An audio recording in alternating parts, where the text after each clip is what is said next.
Sir நிறையா சமூக பணி வந்து பண்ணிட்டு வரீங்க. இப்போ சமீப காலத்தில் வந்து பார்த்தோன்னா வெள்ள பாதிப்பில் வந்து உணவு கொடுக்குறது அந்த மாதிரி உதவி இதெல்லாம் பண்ணுறீங்க.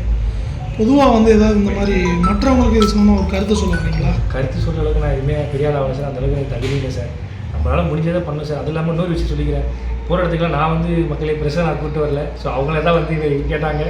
அது வேறு நிறைய பேர் வந்து இது எப்படிங்க நீங்கள் போகிற இடத்துக்குலாம் ப்ரெஷர் நீங்களே கூப்பிட்டு போயிருங்க. நான் தயவுசெய்து சொல்கிறேன், இங்கே இருக்கிற எல்லாரோடைய நம்பர் தான் வாங்கி தரேன். நான் யாரையுமே கூப்பிட்டு போகல, யாரையும் கூப்பிட்டு அவங்க தான் அது இன்ஃபர்மேஷன் கேள்விப்பட்டு வந்தாங்க. ஸோ என்னால் முடிஞ்சது அவங்கள்ட்ட அவங்க தான் சார் எனக்கு அட்வைஸ் பண்ணுவோம். நான் அவங்க அட்வைஸே பண்ணக்கூடாது சார். ஏன்னா எல்லாருமே பயங்கர தெளிவாக இருக்காங்க சார்.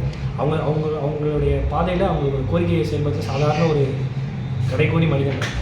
இப்போ நடிகர்களோட அரசியல் வருகை வந்து தொடர்ந்து இருக்குது. இப்போ விஜய் வந்து கட்சி ஆரம்பிச்சிருக்காரு, அது சம்மந்தமாக சார் அரசியல் பற்றி தெரியாது சார். இல்லை, நடிகராக வந்து விஜய் இருக்கார், அரசியலுக்கு வர்றாரு. அவர் வந்து எல்லாருக்குமே வந்து தெரிஞ்ச ஒரு நடிகர். அவர் வந்து மக்கள் பணிக்கு வந்தால் நல்லது பண்ணுவாரா? அவங்களோட கருத்து ஆமாம் சார். நல்லது எல்லாருமே நல்லது தான் சார் பண்ணுவாங்க, எல்லாருமே நல்லது தான் சார் பண்ணுறாங்க. நான் மற்றவங்களை பற்றி இவங்க வந்தால் பண்ணுவாங்களா பண்ண மாட்டாங்களா அதை பற்றி சொல்கிறதுக்கு எனக்கு தகுதி இல்லை சார். நான் சாதாரண மனுஷன் சார். அவங்களாம் மிகப்பெரிய லிஜெண்ட் சார். அவங்கள பற்றி பேசலாம் நமக்கு அறிவில்லை சார். நம்மளால் முடிஞ்சது நம்ம சம்பாதிக்கிறது. அதை தாண்டி நிறைய பேர் வந்து சொல்கிறாங்க, எப்படி இந்த பையனால் வந்து இவ்வளோ சம்பளம் பின்னாடி யாரோ இருக்காங்க அப்படின்றாங்க. என் பின்னாடி இருக்காங்க தான். கஷ்டங்கள், வெட்கம், எப்படி சொல்கிறது, ரொம்ப அடி வலி அது மட்டும் தான் என் பின்னாடி இருக்குது. அதை தாண்டி வந்து என் கூட வந்து என்னை சப்போர்ட் பண்ணுற ஒருத்தர்னா என்னை வந்து தோல் தட்டி கொடுக்குறது தான் நம்மளுடைய லாரன்ஸ் தான். ஸோ அவர் தான் நன்றி சொல்லுவேன். ஏன்னா இது நான் ஒரு கமெண்ட்ஸில் பார்த்தேன், எப்படி வந்து ஒரு வீடியோவில் கூட ஒருத்தர் சொல்லியிருந்தாங்க, யாருடைய பிளாக் மணியே இவர் வந்து ஒயிட் மணியாக மாற்றுறாரா.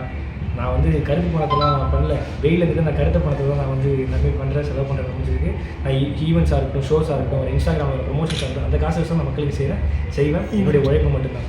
இந்த சமூக சேவை செய்யணும் ஒரு உணர்வு உங்களுக்கு எப்போ போதும் சார்? அது என்னால் 3 வேளை சாப்பிட்டாலே அது பெரிய அச்சீவ்மெண்ட் நினச்சது தான் என் வாழ்க்கை. ஸோ அது கிடச்சிச்சு. அதை தாண்டி நம்மளால் முடிஞ்சது ஏதாவது நம்மள தான் பிரயோஜனமாக இல்லை, நம்மளால் ஏதாவது மற்றவங்களுக்கு பிரயோஜனமாக இருக்குன்னு சொல்லி பண்ணுறது.